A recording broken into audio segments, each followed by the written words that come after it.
Di sini kita akan membahas materi tentang pengaruh Islam. Pengaruh Islam memberi perubahan besar dalam perkembangan sastra Nusantara. Pesatnya perkembangan Islam turut memberi pengaruh pada perkembangan sastra Nusantara. Pada zaman Islam ini, sastra sudah ditulis dan mulai diketahui pengarangnya. Sastra yang berkembang diantaranya adalah hikayat, syair, pantun, nazam, masna'i, rubai, dan khit'ah. Yang pertama, hikayat. Nusantara mengenal hikayat sebagai prosa lama yang menceritakan kehidupan raja-raja yang gagah perkasa, yang diam di dalam istana yang indah permai bertahtakan Ratna Mutu Manikam dengan putri cantik jelita yang tak dapat dipandang nyata. Namun berbeda dengan hikayat Nusantara, masyarakat Aceh mengenal hikayat dalam bentuk yang berbeda. Hikayat selalu berbentuk puisi dalam tradisi sastra Aceh. Kalau berbentuk prosa disebut habak.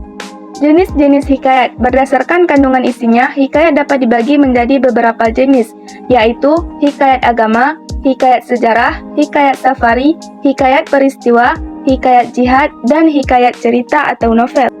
Selanjutnya syair. Syair merupakan puisi atau karangan dalam sastra Melayu lama, dengan bentuk terikat yang mementingkan irama saja. Syair berasal dari bahasa Arab, yaitu syu'ur, yang berarti perasaan. Berawal dari kata syu'ur, kemudian muncul kata syi'ru, yang berarti puisi dalam pengertian umum. Dalam kesusasteraan Melayu, kata ini merujuk pada pengertian puisi secara umum. Namun, dalam perkembangannya, ia mengalami perubahan dan modifikasi, sehingga menjadi khas Melayu, dan tidak lagi mengacu pada tradisi sastra di negeri Arab. Ciri-ciri syair. Syair merupakan puisi lama. Syair terdiri dari 4 baris. Setiap baris mengandung 4 kata yang sekurang-kurangnya terdiri dari 9 sampai 12 suku kata. Jenis-jenis syair. Menurut isinya, syair dapat dibagi kepada 5 golongan, yaitu yang pertama syair panji, yang kedua syair romantis, yang ketiga syair kiasan, yang keempat syair sejarah, dan yang kelima syair agama. Tokoh-tokoh dalam syair. Yang pertama Hamzah Fansuri, yang kedua Nuruddin Ar-Raniri, dan yang ketiga Abdul Rauf Singkil. Selanjutnya peribahasa.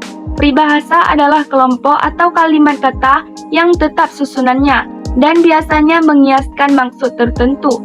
Peribahasa biasanya berisi tentang norma, nilai, nasihat, perbandingan, perumpamaan, prinsip, dan aturan tingkah laku. Jenis peribahasa. Yang pertama pepatah. Jenis peribahasa yang berisi nasihat atau ajaran dari orang-orang tua. Yang kedua pameo, yaitu jenis peribahasa yang biasanya digunakan untuk semboyan. Dan yang ketiga ungkapan, yaitu gabungan kata yang maknanya sudah menyatu dan tidak ditafsirkan dengan makna unsur yang membentuknya. Yang kedua pantun. Pantun merupakan salah satu bentuk puisi lama yang sampai sekarang masih digemari oleh masyarakat Indonesia. Pantun adalah puisi 4 baris per bait. Tiap-tiap bait sudah mengandung curahan hati yang lengkap. Artinya, bisa saja pantun dianggap sudah selesai, meskipun hanya 1 bait. Namun, bila sebuah pantun tersebut memiliki beberapa bait, maka antara bait yang satu dengan bait yang lain tidak harus berhubungan isinya. Pantun berfungsi sebagai kata dan kemampuan menjaga alur berpikir, dan melatih seseorang berpikir tentang makna kata sebelum berujar, dan melatih orang berpikir asosiatif, bahwa suatu kata bisa memiliki kaitan dengan kata lain. Jenis-jenis pantun. Yang pertama yaitu pantun anak-anak, yang kedua pantun anak muda, yang ketiga pantun orang tua, yang keempat pantun jenaka, dan yang kelima ialah pantun kiasan. Selanjutnya nazam. Nazam merupakan sebuah puisi klasik Melayu pengaruh Arab. Nazam menyerupai nasyid, tetapi ia boleh didendangkan secara perseorangan atau berkumpulan secara spontan oleh kaum wanita ketika menganyam tikar, membuat ketupat, menidurkan anak, dan sebagainya. Kumpulan yang mengendangkan nazam ini biasanya terdiri daripada 5 hingga 8 orang.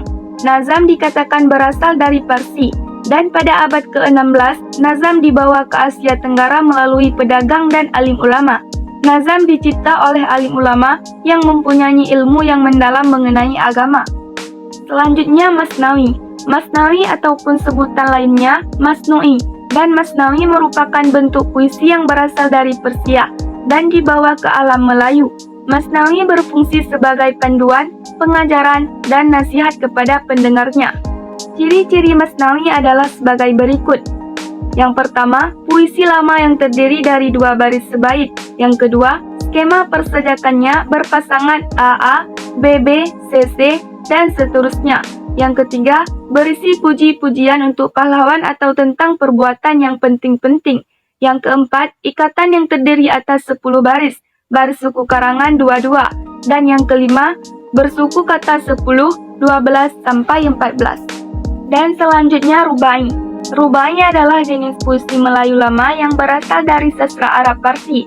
Setiap baitnya terdiri atas 4 larik dan berskema rima AA, BA, dan berisi tentang nasihat pujian-pujian dan kasih sayang. Adapun ciri-ciri rubai yaitu sebagai berikut. Yang pertama, ikatan yang terdiri dari 4 baris. Yang kedua, setiap baris bersuku kata 11-15. Yang ketiga, pada umumnya bersajak patah, tetapi ada juga sajak yang sama. Dan yang keempat, berisi ajaran hidup, nasihat pujian, nasihat dan bersifat mistis. Selanjutnya, khit'ah. Khit'ah adalah jenis puisi Melayu lama yang berasal dari Arab Parsi. Adapun ciri-ciri khit'ah yaitu sebagai berikut. Yang pertama, ikatannya terdiri atas 5 baris. Yang kedua, pada umumnya bersajak patah. Yang ketiga, berisi tentang ajaran hidup. Dan yang keempat, lebih mirip syair, sejak kurang beraturan dan kalimatnya panjang-panjang.